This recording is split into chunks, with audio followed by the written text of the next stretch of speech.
I will never forget the sound of that crying, because it was not a normal cry. It was a broken, choked moan, as if someone were trying not to scream while their soul was being split in two. I had just arrived from work when I opened the door to my house and heard it. My wife Emily was sitting on the edge of the sofa, hugging herself with her face pale as a sheet and her eyes completely lost. When she saw me, she tried to get up, but her legs did not respond. She only managed to look at me and move her lips without any sound coming out. In that instant, I knew something terrible had happened. I ran to her, dropped my briefcase, and knelt in front of her trembling body. We had shared 38 years of marriage illnesses, debts, children, funerals, laughter, and losses, but I had never seen her like this. Her hands were cold and rigid, and every time she tried to speak, her throat only produced a weak sound like a broken sigh. I asked her once, twice, 3 times what had happened, but she could not answer me. She just cried without tears at first, as if the pain were too great even to come out through her eyes.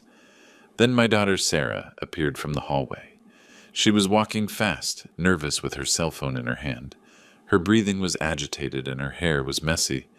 She looked at me and said hurriedly, "Dad, when I arrived, she was already like this. I do not know what happened." Something in her voice sounded learned, rehearsed, almost mechanical. She explained that she had come to visit her mother, that she found her crying in the kitchen, that she did not understand anything. But while she spoke, she avoided looking me in the eyes.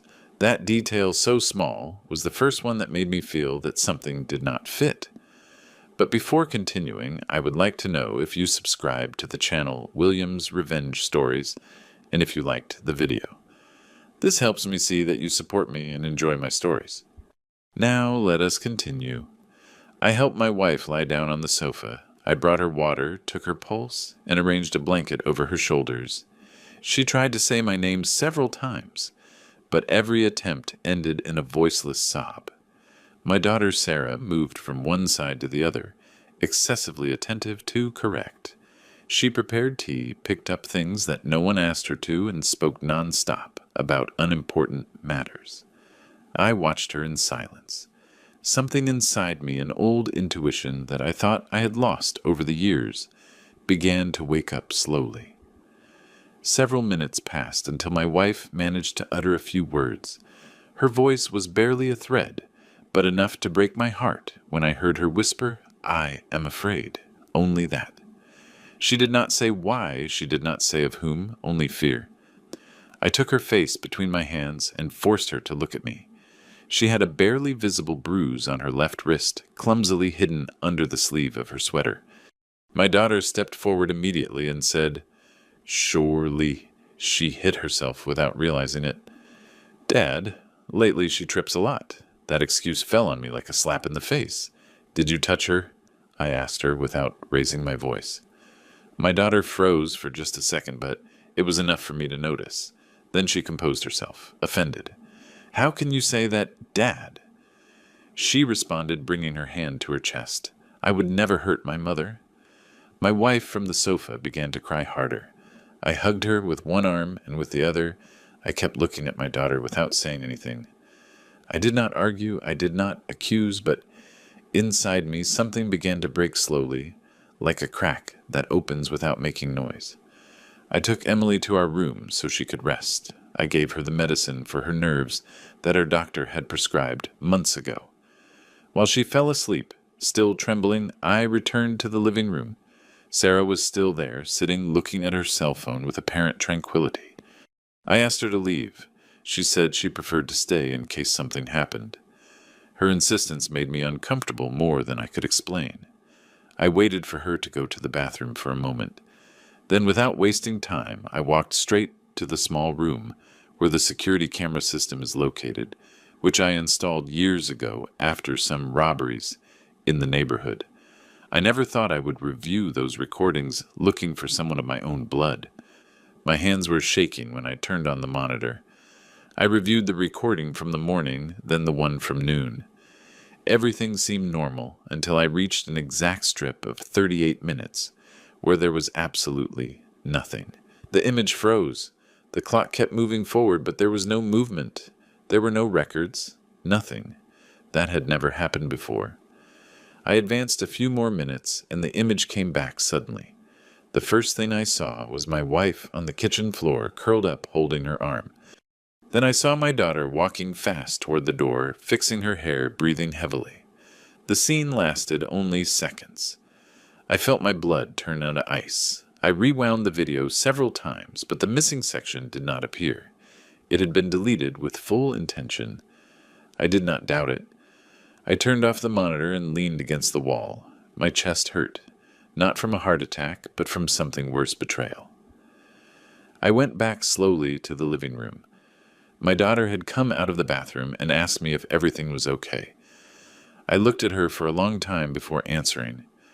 The girl I had protected, raised and defended from the whole world, was now standing in front of me like a complete stranger. "Everything is fine," I told her. "You can go rest peacefully." She watched me with suspicion, as if trying to guess how much I already knew. That night, I did not sleep. I sat by my wife's bed, listening to her irregular breathing, watching the shadows travel across the walls. Every time she moaned in her dreams, I felt a knot in my throat. Never in my 62 years had I felt a rage so silent, so deep, so dangerous. At 3 a.m, my wife opened her eyes. She stared at me.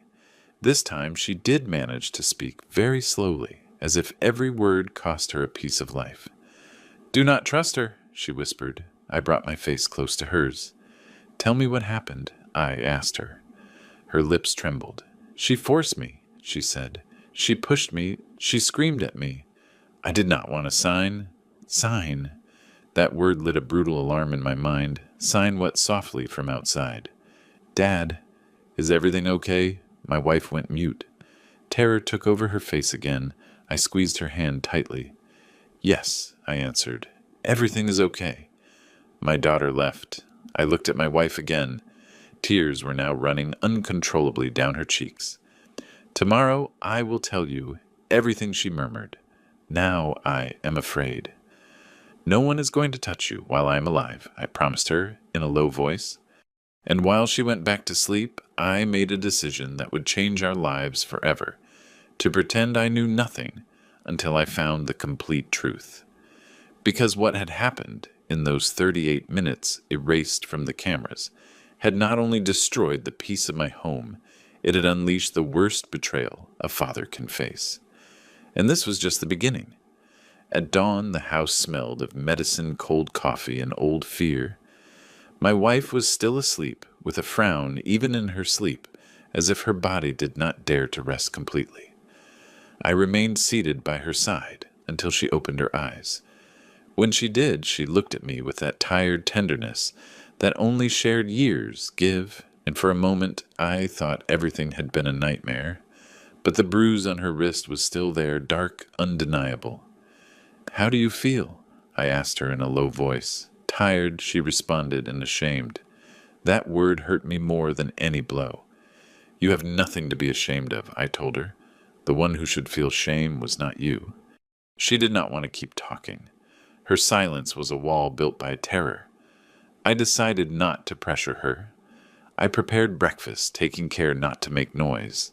While the bread was toasting, my mind inevitably traveled to the past, to the girl who once was our daughter, to the young woman who promised to take care of us when life got uphill, to the woman who was now sleeping in the guest room of our house with a secret that smelled of betrayal.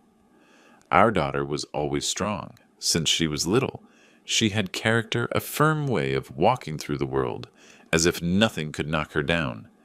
When she was born, I held her for the first time under a yellow hospital light and swore that no one would ever hurt her. Her mother raised her with sweetness. I formed her with discipline, and together we thought we had done a good job. She grew up, studied, made mistakes, got up again, married poorly, twice returned home crying, more than once. We were always there. That is why when years ago she asked us to stay and live with us for a while until she got settled, we did not hesitate. Her mother welcomed her with open arms. I nodded without asking too much. I thought she was a daughter looking for shelter. I never thought she would be a daughter looking for control. The first months were quiet. She cooked with her mother, accompanied her to the doctor, tidied the house. Little by little, she began to make decisions that no one asked her to. She changed schedules, rearranged furniture, controlled visits. "It is for your own good," she said. "You two are already old. I attributed it to excessive care. Today I understand that it was the beginning of something dark." While we were having breakfast, my wife barely touched her tea. Her hands shook, holding the cup. "She will arrive in an hour," she murmured suddenly. "Who's Sarah?" I felt a chill run down my back. "How do you know she left last night? Upset," Emily said. "She always comes back when she's upset." The phrase froze me. There was fear in her voice, a learned fear. I decided that today I would not allow her to intimidate her for even a second. "You do not have to see her if you do not want to," I told her. "I will talk to her." "No," she whispered, clinging to the blanket. "If you do not face her today, she will do it later, and it will be worse." I nodded. She was right. Silence had already done us enough damage. When the clock struck 10, I heard the sound of a car stopping in front of the house. My stomach contracted. My wife closed her eyes. I squeezed her hand and walked to the door with a calm I did not feel. I opened it. There she was, well-dressed, made up with precision, the phone in her hand, and a rehearsed smile on her lips. "Dad," she said. "How did Mom wake up?" "You tell me." I answered. "You were with her when it all started." For the first time, her smile fell apart a little. She entered without asking for permission, as she had always done. She walked to the kitchen, left her purse on the table, and began preparing coffee as if nothing were different. "Dad, do not exaggerate," she said. Mom got nervous over a silly thing. "A silly thing does not leave bruises," I replied. She turned slowly. Her eyes hardened. "What are you talking about?" "About her wrist." Silence fell between us like a slab. She took a deep breath, controlling her irritation. "Dad, Mom is clumsy. She always hits herself on the furniture." 38 years living with her," I answered, "and I never saw a hit like that." My daughter held my gaze. For an instant, I saw in her eyes the girl who asked for forgiveness when she lied. But that girl was no longer there. She was replaced by a woman who knew how to fake very well. "If you came to argue, I better go," she said, taking her purse. "Not yet," I responded firmly. "I want to talk about the papers you made her sign yesterday." Her hand stopped dead. She looked at me with open eyes, without blinking. "What papers do not pretend?" I replied. "My wife said that word last night, half asleep. Sign." She let out a short laugh. "Dad, you were stressed. It was just a bank document. Nothing more." Why then was she crying as if she were being killed? Her expression changed. This time she did not compose herself immediately. "Because she is weak?" she responded finally. "Because she no longer understands how the world works. Someone has to take charge of things." "Take charge or take ownership?" I asked her. She took a step toward me. "Watch your words. Watch your actions," I replied. My wife appeared at the bedroom door, pale, trembling. Sarah saw her, and for a second control escaped her face. "Mom," she said with a fake sweetness, "Dad is confused. I told you this would happen if you did not take your medicine." My wife lowered her gaze like a guilty child. "Do not lie," I said. "No one here is confused." My daughter exploded. "You two are no longer capable of handling your things," she shouted. "I am trying to save what little you have left before you lose it all." "The only thing we are losing is you," I answered. And in that instant, I knew it was no longer a family discussion. It was a war for the soul of my home.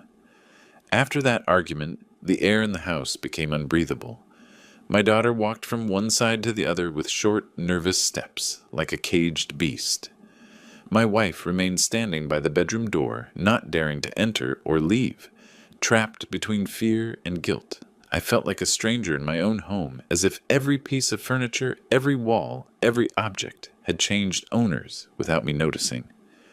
Sarah was the first to break the silence. "Dad, I just want to help you," she said with a softer tone. "But you are not doing your part. Help is not imposed with blows or shouting," I responded. and even less with lies. She pressed her lips together, containing her rage. "You do not understand the danger you are in," she insisted.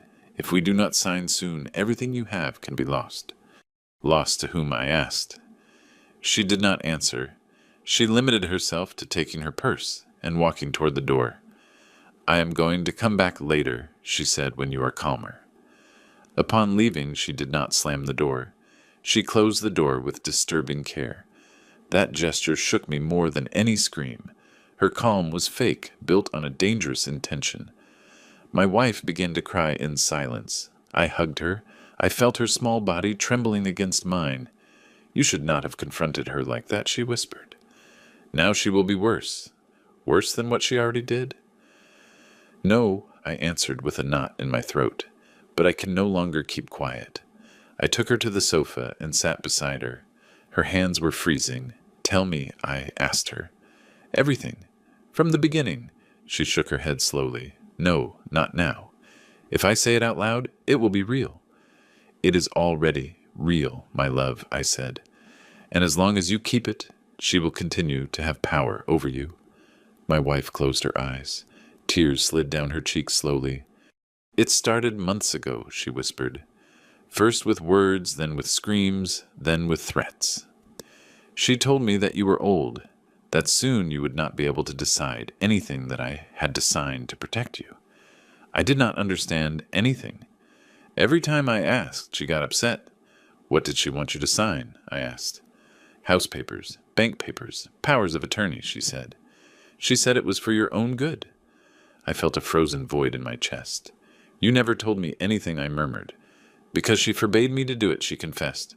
She told me that if I spoke to you, you would get angry with me and I would end up alone. And I was afraid. There was the truth, the oldest weapon of all fear. When did she hit you? I asked with a broken voice. Emily hesitated. Yesterday, when I refused to sign this time. My breathing became heavy. Where? In the kitchen, she said. She pushed me against the table. I fell. She squeezed my wrist so I would sign. I screamed, but she covered my mouth. The image went through me like a dagger. I had to stand up so as not to lose control. And then she started crying as if I had done something to her. She sobbed. She said you would not believe me. Then I heard the door. You were already arriving. My heart beat with fury. That is why when I entered you were already crying, I said. She nodded, broken. She told me that if I spoke, she would make you look like a senile old man in front of everyone. I felt nausea. That is not going to happen again, I swore to her. I promise you. I helped my wife lie down for a while. When she fell asleep from exhaustion, I went straight to the camera room, again. I turned on the system with a bitter sensation. I was no longer looking for security. I was looking for truth. I reviewed hour by hour. I advanced carefully. And there I saw it. The gap. Exact. 38 minutes manually deleted. It was not a technical failure. Someone had entered the system. Someone who knew how to do it. I looked for the access logs. There was an additional user created weeks ago. A fake name. But the creation date coincided with the day our daughter moved permanently into our house to take care of us. My pulse accelerated. I checked further back. Previous days, I found small cuts at specific times. Nothing as long as yesterday's. Just seconds. Rehearsals. Tests. Like someone learning to use a weapon before shooting. And then something happened that made me sit up suddenly. A secondary camera was still active. An old camera, almost forgotten. Installed only to cover the back hallway leading to the kitchen. Its quality was bad, the angle imperfect, but it was recording. I looked for the exact time of the attack. My hands were sweating. I advanced second by second, and I saw her. I saw my wife from behind, washing a plate. I saw my daughter enter slowly. She closed the door. She walked slowly. She said something I could not hear. My wife turned. She shook her head several times. She seemed to plead. Then Sarah took her by the arm with force. My wife resisted. She pushed her against the table. My wife fell to the floor. And I had to cover my mouth not to scream, when I saw her own fingers squeezing the fragile wrist of the woman I had loved all my life. Then she forced her to sign. Then she let her go. Then in front of the camera, my daughter began to cry, as if she were the victim. I remained motionless. The world spun around me. I do not remember how much time I spent watching that scene over and over again. The only thing I know is that something died inside me in that dark room. When I finally turned off the monitor, my knees no longer supported me. I sat on the floor. I cried in silence. Not for me, for the daughter I thought I knew and who no longer existed. At that moment, my daughter returned to the house. I heard the door open. I dried my tears. I put everything away. I went out as if I knew nothing. She looked at me with superiority. "Did you talk?" she asked. "Yes," I answered. "And did you sign?" I looked at her steadily. "Not yet." She blinked, irritated. "Dad, do not play with me." "I am not doing it," I replied. "But I warn you something. This house is still mine, and as long as I breathe, no one is going to tear anything away from us." Our eyes met like knives, and I knew that from that instant there was no turning back. After seeing the recording, nothing was ever the same inside me, although, on the outside, I forced myself to seem like the same man as always. I walked through the house with slow, measured steps, faking normality. I prepared coffee. I watered the plants. I asked my wife if she wanted soup for lunch. Every daily gesture was an immense effort not to let escape the pain, the rage, and the disappointment that burned me inside. Sarah moved through the house as if she were already its owner. She opened drawers, checked papers, made calls in a low voice from the patio. I watched her without her noticing, as one observes a stranger invading sacred territory. I no longer saw the girl I had taken by the hand to school. I saw a woman capable of hitting her own mother, without her pulse trembling. And my wife, on the other hand, was different. She walked with her gaze down her shoulders, shrugged as if every step were a weight. She only dared to look at me when my daughter was not around. And in those brief moments in the shared silence, we spoke with our eyes. By mid-afternoon, I finally managed to be alone with her. Sarah went out to run an errand. As soon as I heard the door slam, I approached my wife. She was sitting by the window, looking toward the street, like someone waiting for something she does not want to arrive. "Now, yes," I told her in a very low voice. "Now you can tell me everything." She took a deep breath, like someone diving underwater before an abyss. "I saw it in your eyes this morning," she whispered. "You already know." I did not answer. "It was not necessary. I did not want you to see it like that," she continued. "She is your daughter, and that hurts more than the blows." I felt a knot in my throat. "It hurts more to hide it," I replied, "because silence protects her, not us." My wife squeezed her hands on her lap. She told me that if I spoke, you would die of shame, that no one would believe that her own daughter was capable of something like that. She said I looked like a crazy old woman, that I would end up in an asylum. My heart broke into 1,000 pieces hearing those words. "She manipulated you with fear," I said, "and that is also violence." She nodded slowly. "She made me sign several times," she confessed. "First, small documents, authorizations, then bank papers. Yesterday was different. Yesterday was a power of attorney. Everything. I felt I was handing over my life, and also yours." My hands began to tremble. "Do you know where those papers are now?" "In her purse," she whispered. "She always keeps them there as if she feared we would take them away." The purse.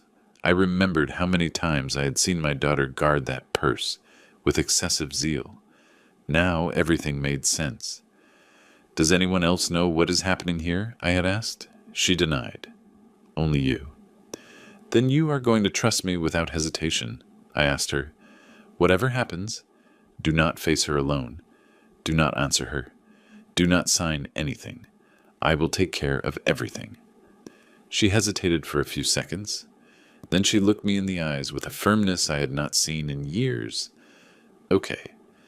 That simple okay was the first act of bravery I saw in her after a long time. When my daughter returned, she brought a box of fast food as if nothing had happened. She smiled. She talked about trivialities. She sat down to eat in front of us without asking if we were hungry. I watched her without missing a detail. Every movement, every gesture, every word. She was sure of herself. Too sure. "Tomorrow we should go to the bank," she said suddenly, looking at her mother. "We need to solve the issue once and for all."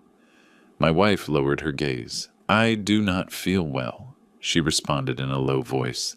"Not today." Sarah rested the silverware with force. "This cannot wait," she replied. "Dad is not up to dealing with these things either." "I can decide for myself," I said calmly. She looked at me with barely disguised contempt. "It is not about you, Dad. It is about avoiding problems. The problem was already created by you," I thought, but I did not say it. After eating, she locked herself in the room she used as her own. I took the opportunity to sit next to my wife. I took her hand. "Tonight, I'm going to prepare something," I whispered to her. "You trust me?" She nodded, trembling a little. That night, when everyone was sleeping, I went back to the camera room. I copied the recording onto an external memory drive. 3 times. I stored it in different places. One in my jacket, another under the mattress, another inside an empty jar in the garden. If something happened to me, that proof had to survive. Then I went to my desk. I looked for the house deeds, my bank documents, everything that had legal value. I checked them one by one. Some were missing exactly the ones that appeared in the recording, forcing my wife to sign. Everything fits, I thought. That early morning I almost did not sleep. Every creak of the house made me open my eyes. Every shadow seemed like a threat. But I also felt something new grow inside me, a determination that gave me strength again. At dawn, my daughter appeared early dressed to go out. "Today we are going to the bank," she assured. I already asked for the appointment. My wife looked at me scared. I squeezed her hand under the table. "Today we will all go," I said. My daughter was surprised. "You do not need to go, Dad." "I am the owner of the house and the money," I responded firmly. "I believe I have the right to be present," she smiled coldly. "As you wish." In the car the silence was thick. My wife was in the back seat. I was in the front next to her. Our clash of glances was a silent duel. I knew the truth. She did not know I knew, and that was my advantage. Arriving at the bank, Sarah went ahead, as if she knew every corner. She greeted the employee who attended her by name. That detail confirmed something else for me. She had been preparing everything for a long time. They made us pass into an office. They closed the door. The employee took out a thick folder. She placed it on the table. "Here we have the documents for the signature," she said.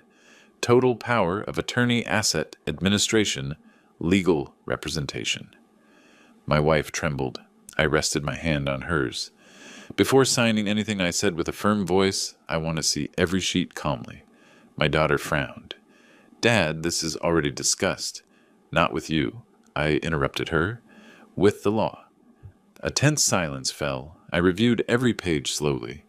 My heart beat strongly, but my hands were steady. There was no doubt. Everything was designed to leave my wife and me without any control over our own lives. When I finished, I looked up. "We are not going to sign any of this," I announced. My daughter stood up suddenly. "You cannot do this," she shouted. "Everything depends on this signature." "No," I answered. "Everything depends on the truth." Her face paled for just a second, then it hardened again. "You do not know what you're talking about." I looked at her steadily. "I know everything." And that was the first time I saw fear cross fleetingly the eyes of my own daughter. The fear in my daughter's eyes lasted only a second, but it was enough to confirm to me that she already knew too much.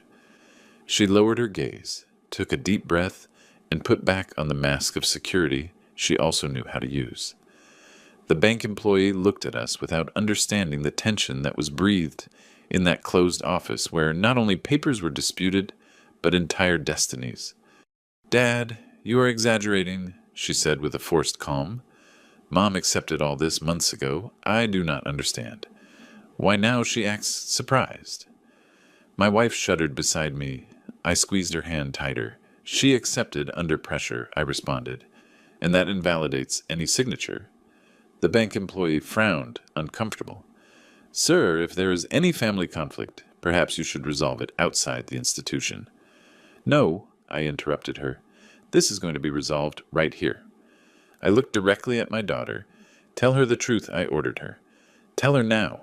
She let out a nervous laugh. Brief, almost hysterical. The truth about what, Dad? About the blows. The silence was so heavy it seemed it could be cut with a knife. My wife let out a choked moan. The bank employee opened her eyes with horror. My daughter took a step back. Are you crazy? She whispered. What kind of lie is that? Then happened what I will never forget. My wife slowly let go of my hand and stood up trembling from head to toe. For the first time, she did not lower her gaze. For the first time in months, she raised her head with dignity. Do not lie any more, she said with a broken voice. You pushed me. You squeezed my wrist. You screamed at me. You forced me to sign, and now you want me to do it again. Sarah turned pale. For an instant, she looked like a child trapped in her own lie. Mom, you're confused. No, she shouted with a strength I thought lost. Confused I was when I thought you were taking care of me. Now I know you only wanted to keep everything. The bank employee got up from her seat. Sir and madam, this is very serious. If there was violence, we must report it immediately. My daughter reacted suddenly desperate. No, she exclaimed. This is a misunderstanding. My father is influencing my mother. He was always like that. I took a step forward. Enough. I slowly took the external memory drive out of my jacket pocket and placed it on the table. Here is what happened in the kitchen, I said with a firm voice. Everything was recorded. My daughter recoiled as if she had been hit. Her eyes opened disproportionately. That does not exist. It exists, I responded, and we will see it when I decide. For now, it is enough for you to know that the truth is no longer only in your power. The bank employee looked from one to the other, not knowing who to turn to. Finally, she picked up the phone. I'm going to call security, she announced. My daughter closed her eyes for a few seconds. Then she opened them and looked at me with pure hate. If you do this, you destroy me, she whispered. You destroyed yourself, I answered her. I am only saving your mother. Security arrived in a few minutes. They asked us to leave the office. While we walked down the hallway, Sarah took my arm with force. Dad, please. No, she said in a low voice. All this got out of hand. I looked at her with a pain I did not know I could still feel. It was not a mistake I told her. It was a choice. My wife walked behind me, leaning on my shoulder. Every step of hers was an act of bravery. We left the bank without signing anything. In the parking lot, my daughter burst into tears. She knelt in front of us begging, Do not ruin me, Dad. I beg you. I only wanted to secure our future. The future is not secured by destroying those who gave you life, I answered firmly. My wife looked at her one last time. I raised you to love, not to attack, she said. And today you broke my heart. She got into the car with me without looking back.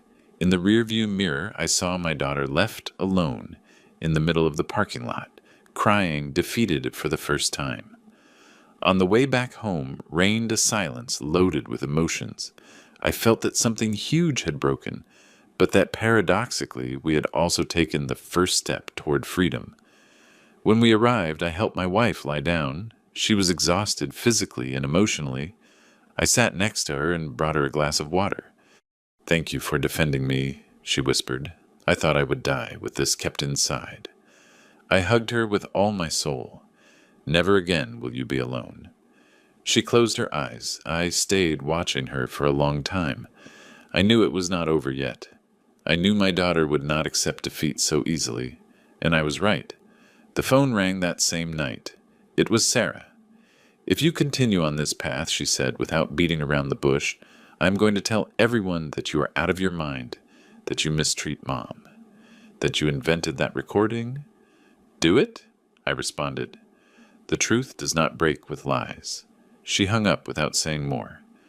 Before continuing, tell me here in the comments what you are thinking of this story so far and what you would do in her place.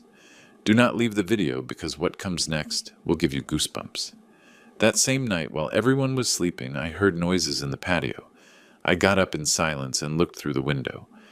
I saw the silhouette of a woman near the fence, my daughter. She was trying to enter without making noise.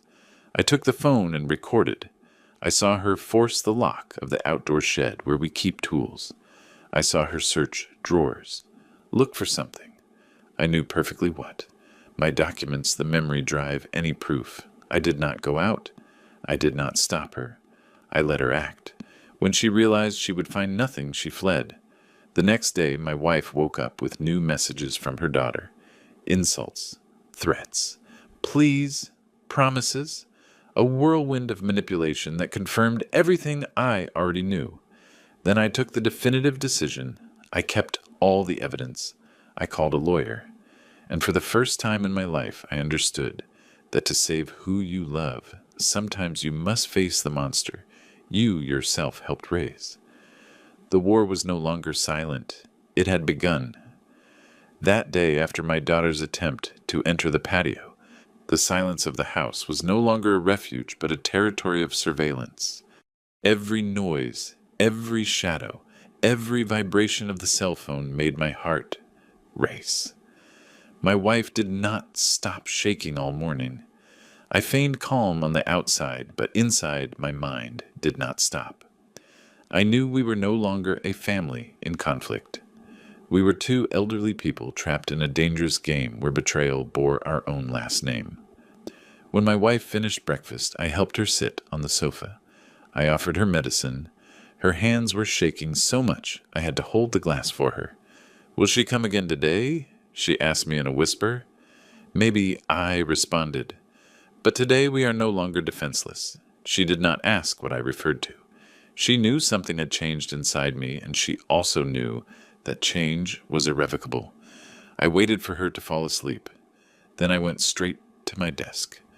I took out the memory drive with the recording, connected it to the computer, and played again the scene I carried engraved in my mind, but that now I needed to register, with absolute clarity, for the path that was about to begin. Seeing it a second time was harder than the first. There was my wife from behind. There was my daughter entering with that determined step.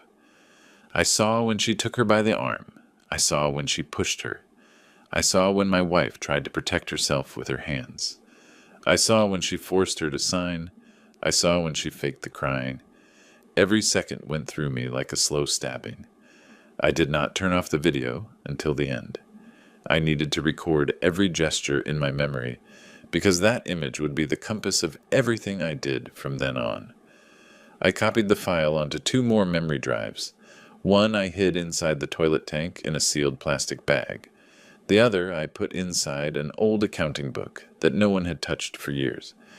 The original I carried always with me inside the lining of my jacket.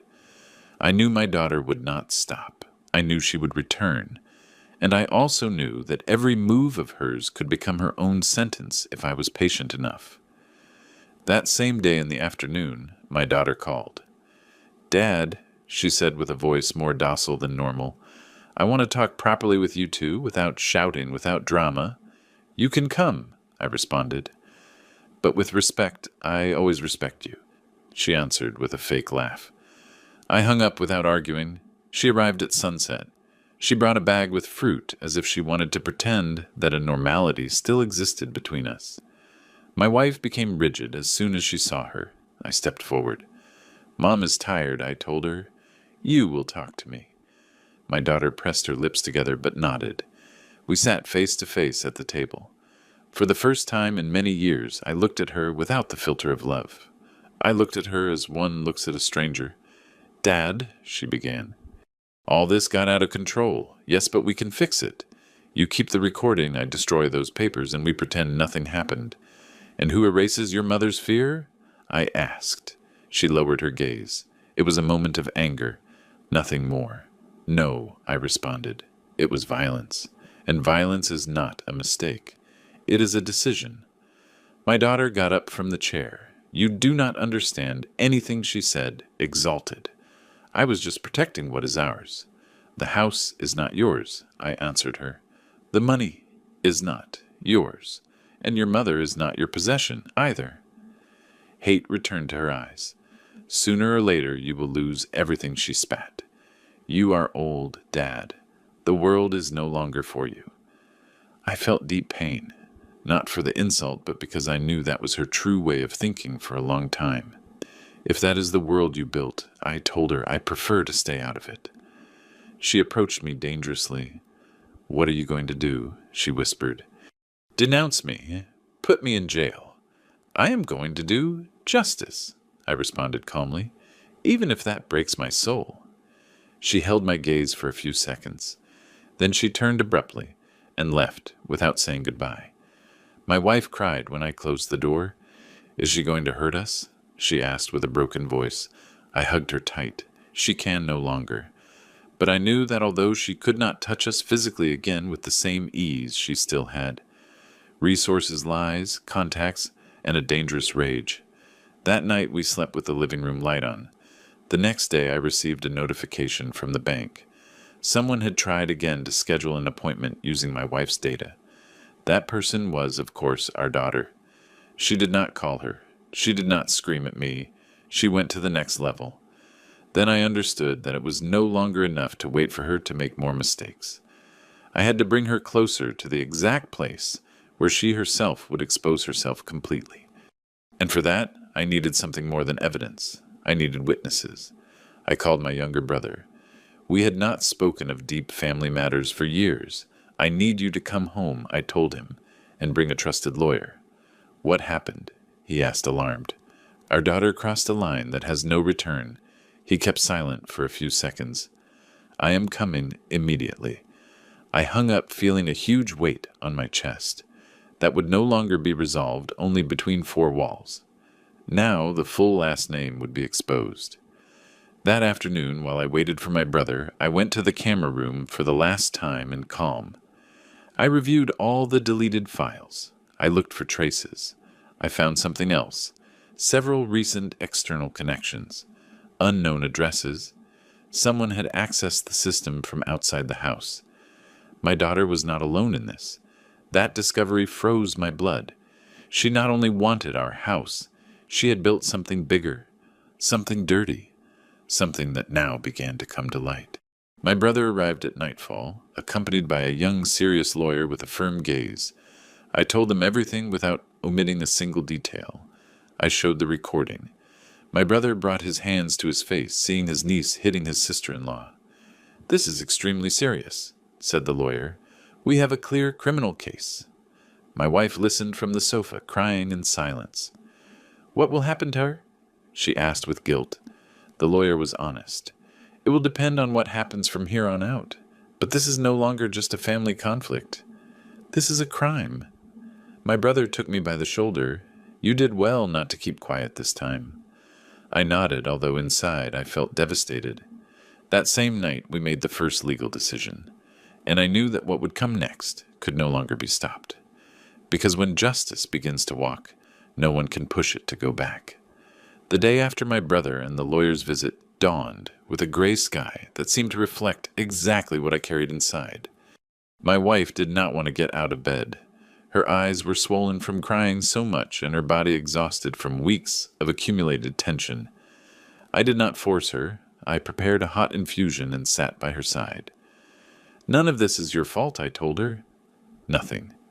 She squeezed my fingers weakly. She is my daughter, she whispered. I brought her into the world. And I too, I responded. But bringing someone into the world does not mean allowing them to destroy others. She remained silent. Her crying was softer now, as if at least a part of the weight had started to release. At 10 in the morning, I met again with my brother and the lawyer in the downtown library. I carried with me the main memory drive hidden in the lining of my jacket. The lawyer arranged the documents carefully while I narrated every detail with precision. We have proof of aggression, coercion, document forgery, and attempted asset stripping, he said finally. But for the case to be solid and not turn into a simple conflict of word against word, We need her to act again to expose herself. You mean I have to provoke her? I asked. Not provoke, he responded. Let her believe she still has options. My brother frowned. That is dangerous. Yes, said the lawyer, but it is also the most effective way to bring down someone who believes they have control. I understood it immediately. My daughter would not give up easily. She was used to manipulating, to moving in the shadows, to always getting her way. If she felt she had lost everything, she would make mistakes, and those mistakes would be her own sentence. I will talk to her, I said. I will make her believe I am willing to negotiate. The lawyer nodded, but no direct confrontations, he warned. Everything must remain recorded. Clear words, explicit intentions. That same day in the afternoon I called her. Daughter, I told her with a tone that I myself forced to sound tired. We need to talk. Her voice sounded contained on the other end of the line. For what? To end this once and for all. I am tired. Your mother is sick. I no longer have the strength to fight with you. There was a brief silence. I could imagine perfectly her mind working. And what do you propose? She asked finally. Come tomorrow afternoon. No shouting, no threats, just you and me. Will Mom be there too? No, I responded. She is very bad. This time it will just be you and me. She accepted. Her voice sounded victorious, although she tried to hide it. Okay, Dad. Let us talk like adults. When I hung up, my hands were shaking. Not from fear, from anticipation. The plan was in motion. That night, I explained everything to my wife, delicately. At first she resisted. I'm afraid she will do something to you again, she said, or that she will hurt me again. She will not be able to, I responded firmly. We will be prepared. Everything will be recorded, and this time there will be no deleted cameras. She accepted reluctantly. In her eyes, I saw the terror of a mother faced with her own child, but I also saw something new, a deep need for justice. The next day, I prepared the house in a special way. I placed 2 hidden recorders, one on the dining room shelf, another under the armchair cushion. I activated the secondary camera without it being noticed. I left the main memory drive in the inside pocket of my jacket, always with me. At 4 in the afternoon, I saw her arrive through the window. She got out of the car with a sure step. She knocked once. Firm. I opened. Dad, she said with a fake smile. Can we fix this? Come in, I responded. She entered as if nothing had happened. She observed the living room carefully, surely looking for signs, cameras, witnesses. But the house seemed quiet, too quiet. We sat face to face. Tell me what you want, I said. My daughter crossed her arms. I want you to destroy that recording, and for us to sign the papers without more scandals. And in exchange, I take care of you, she responded. Of the doctors, the bills.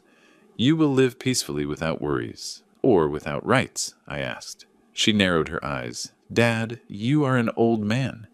Time does not favor you. I do not want you to end up in a bed forgotten without anyone attending to you. That sounds more like a threat than a promise, I responded. She rested her hands on the table and leaned toward me. Call it what you want, but you know I can make it reality. Ice ran down my back. I looked at her steadily. I also know I can take you to prison. Her smile tensed. You do not have the courage to do it.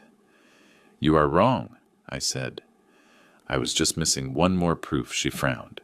What proof that you yourself admitted what you did? She kept silent. Her fingers tapped the table impatiently. I admit nothing, she said finally, because I did nothing wrong. You pushed your mother? I responded. You forced her to sign. You threatened her. She leaned in more. I did what I had to do, too. You two could no longer handle everything. Someone had to take control. Control is not taken with violence, I responded. You do not understand how the real world works. Dad, she said coldly, the weak always lose. I was not willing to lose. Her frankness pierced my chest. Those words were her true confession, even if she did not know it. And I am the weak one, I asked. You and Mom, she responded without hesitating. Both of you. I took a deep breath. Then let me ask you one last question, I said. If I had not seen that recording, how far would you have gone? She hesitated just a second. That second was enough. As far as necessary, she responded. There I knew it, without doubts, without remorse. The conversation ended, I said, standing up. Are you going to report me? She asked with a twisted smile. You are going to report yourself alone. She looked at me, not understanding. I slowly took the memory drive out of my pocket. Everything was recorded. I told her every word you just said. Her face decomposed completely. She jumped up. That is illegal. More illegal is what you did, I responded. She ran toward the door. I was already prepared. Before she could leave, the police, notified previously by the lawyer, entered through the back patio. 2 officers crossed the threshold in seconds. My daughter screamed. She tried to escape. They held her. You are detained for domestic violence, coercion document forgery, and attempted asset stripping, announced one of them. My daughter looked at me with a mixture of hate, fury, and pleading. Dad, she shouted, you cannot do this to me. I looked at her one last time. You started this when you touched your mother. They took her away screaming. I let myself fall into the chair, and I knew the worst was yet to come. The sound of sirens moving away with my daughter inside the patrol car remained suspended in the air like an echo impossible to erase. My wife remained seated at the end of the sofa, motionless as if her body had not yet understood that it was all over. I was still standing, leaning on the back of a chair with my legs trembling. From a tiredness that was not physical but a deep exhaustion of the soul. The police finished taking the data. They asked me to hand over the original recording to attach it to the file, and assured me that my daughter would spend the night in custody. When they closed the door for the last time, the house was left in a silence so intense that my ears hurt. I approached my wife slowly. I crouched in front of her. She is gone, I told her softly. She can no longer touch you. She took several seconds to react. Then she blinked, as if waking from a long and dark dream. Really, she whispered. Really, I responded. Then something happened that I had never seen in all our years together. My wife broke down crying with a cry so deep, so liberating that it seemed to drag every fear, every guilt, every humiliation she had accumulated for months. I hugged her tightly. I felt her body vibrate against mine. It was not a cry of sadness, it was a cry of survival. I am afraid, she said between sobs. Even though she is no longer here, I am still afraid. It is normal, I answered her. Fear does not go away at once, but now we have something stronger than it, what she asked with a broken voice. The truth. That night, neither of us could sleep. I made coffee at 2 a.m. We sat face to face at the same table, where we ate as a family so many times, ignoring that on that wood a silent war had been waged. She looked at the cup as if it cost her to hold something so simple without feeling that everything could break again. I never thought a daughter could do that, she murmured. I carried her 9 months inside me, and even so, I said with a knot in my throat, she chose the darkest path. My wife took a deep breath. Maybe we failed in something, you and I. Maybe I responded. But there is a truth we cannot keep carrying on our shoulders. Every person is responsible for their acts, even children. At dawn, the lawyer and my brother arrived. They brought new news. The formal complaint was already underway. The recording had been validated as main evidence, and there was proof that my daughter had tried to access our bank accounts using falsified documents. This is bigger than we imagined, said the lawyer. There are clear indications of fraud and systematic abuse. My wife listened in silence, squeezing my fingers. What will happen to her now? She asked. The lawyer was honest. There will be a process, or she can face prison, but everything will depend on what is proven in the hearing. The word prison fell on my wife like a stone. She lowered her head. She is our daughter, and she was also your aggressor, said my brother firmly. If this does not stop now, it would have been worse. I did not want to argue. A mother's pain is not appeased with arguments. That same day, the first calls began to arrive. Relatives we had not seen for years. neighbors, even old friends. The news spread quickly through the neighborhood. The daughter of the Williams family was arrested for hitting her mother and trying to take everything from them. Some offered sincere support. Others just wanted to confirm the gossip. My wife did not want to answer the phone. I answered with few words. I did not want our tragedy to become a spectacle. In the afternoon, I received the call I knew would arrive sooner or later. Dad, said the voice on the other end of the line. It was her. I'm not allowed to talk to you, she continued, but I asked for this call not only so you know something. Speak, I responded with my chest tight. All this got out of hand. I never wanted it to go that far. It went that far because you pushed it, I responded. Every day she kept silence for a few seconds. Mom always protected me more than she should have, she said. She always forgave me everything, and I got used to that. And when she stopped doing it, you hit her. My daughter cried on the other side of the phone. I did not want to hurt her. Damage is not always done with intention, I told her. Sometimes it is done out of ambition, out of selfishness, out of believing oneself above others. Do you hate me? She asked. The question went through me like a knife. No, I responded with a hoarse voice, but I can no longer protect you from the consequences of your actions. She hung up without saying more. I stayed looking at the phone, turned off for a long time. My wife watched me from the door. Was it her? She asked. I nodded. She said she never wanted it to go that far. My wife closed her eyes. I did not want this to happen either, she whispered, but it happened. That night I put her back to sleep. I stayed awake by her side, holding her hand like someone caring for someone who has just come out of a shipwreck and still does not dare to believe that solid ground is real. 2 days later, they called us from the courthouse. There was a preliminary hearing date. We had to present ourselves. The road to the courthouse was silent. The streets seemed different. Everything seemed different. In the building, the atmosphere was cold, impersonal, as if justice needed distance to act. My daughter was brought in handcuffed. When I saw her, something inside me broke. Her face was pale eyes, swollen hands trembling. She was no longer the confident woman who hit her mother. She was an accused facing for the first time the real consequences of her actions. We looked into each other's eyes. She lowered her gaze. The hearing was hard. Evidence was presented. The recording was played before everyone. My wife squeezed my fingers tightly, trembling. When that scene in the kitchen appeared on the screen, several in the room looked down. My daughter sobbed in silence. The judge was clear. There were sufficient elements to formally charge her. Pretrial detention was decreed while the investigation continued. The sound of the gavel sealed an instant I will never forget. My wife broke into tears. I felt an immense void. It was not relief. It was not victory. It was the confirmation of an irreversible tragedy. Leaving the courthouse, my wife stopped on the sidewalk. She took a deep breath. She can no longer touch us, she said finally. For the first time in a long time, I feel I can breathe. I hugged her.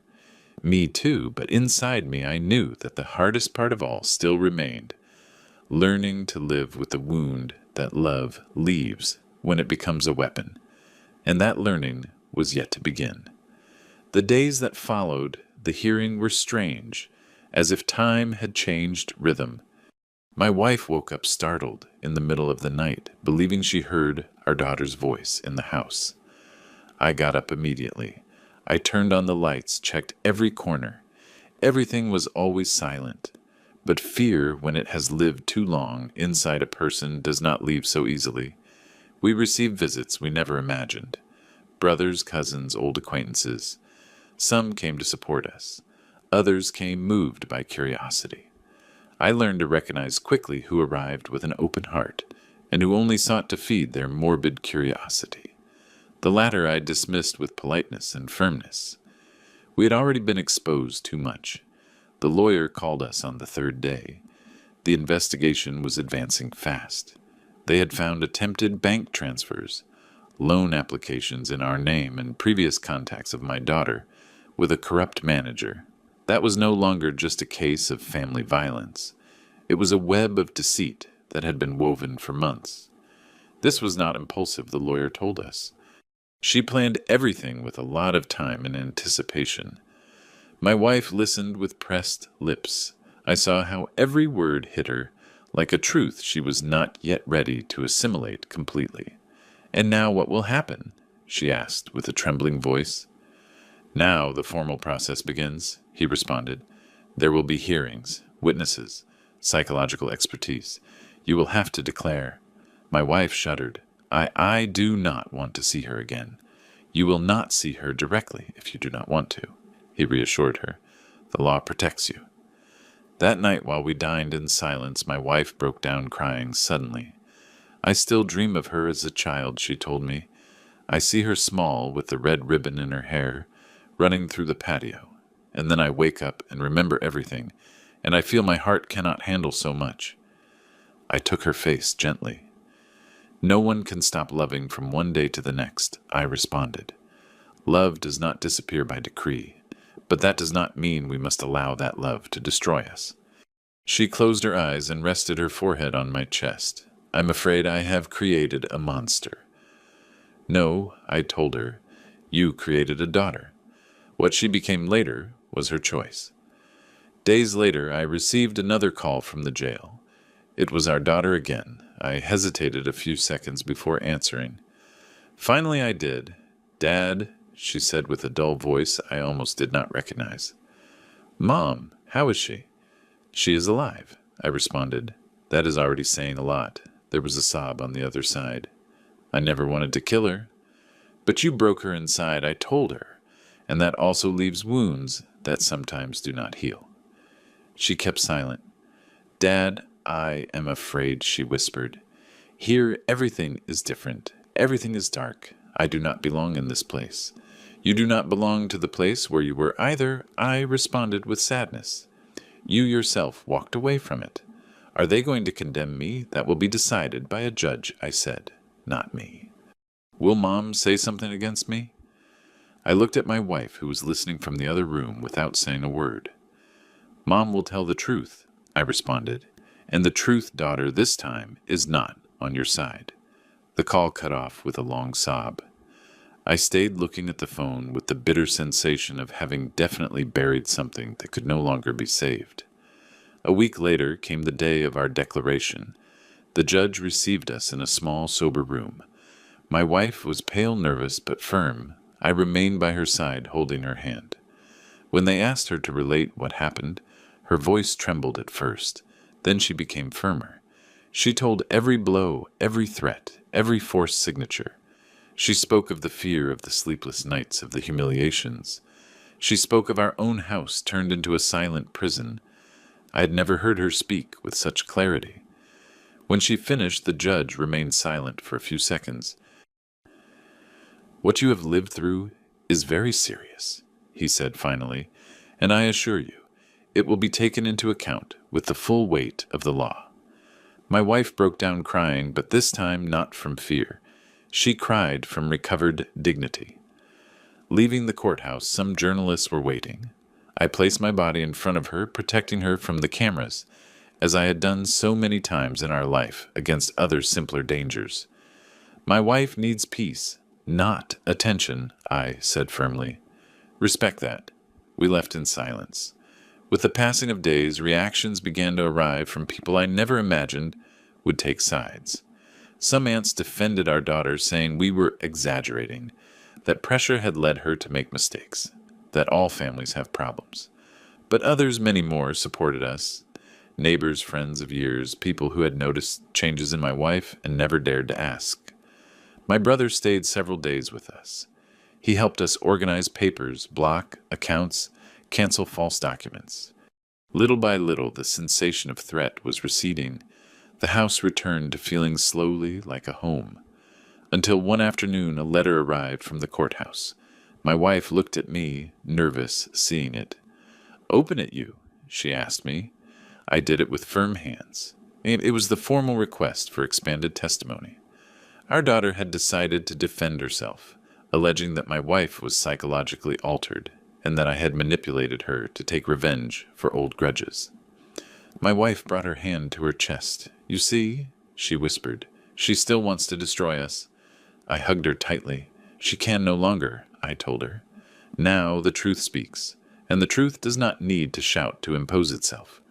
The trial began weeks later. We declared, the experts spoke, the evidence was shown over and over again. My daughter from the stand avoided looking at us. When she did, it was only to stick a look full of reproach at me. I held it without blinking because she could no longer hurt me. Days later, the provisional resolution arrived. Prolonged pretrial detention due to flight risk and preventive embargo of any document she had managed to sign fraudulently. My wife collapsed on the sofa when she heard the news. "She can no longer take anything from us," she murmured. "She never could," I responded. "She only believed she did." That night we had dinner in calm for the first time in a long time. The house was silent, but it was no longer a silence of fear. It was a silence of tiredness, of mourning, and of accepting a reality we never imagined living. Before sleeping, my wife took my hand. If I were born again, she told me I would do everything differently except one thing. What thing? Choosing you again. My eyes moistened because although our family had been broken by blood betrayal, the love between us two was still intact, and that in the middle of so much darkness remained a small victory. The day the final sentence was dictated dawned gray, as if the sky also doubted showing itself luminous before what was about to happen. My wife got up early in silence with slow movements, as if her body knew that day would mark an end that would have no turning back. I watched her from the bedroom door, trying not to show the storm I carried inside.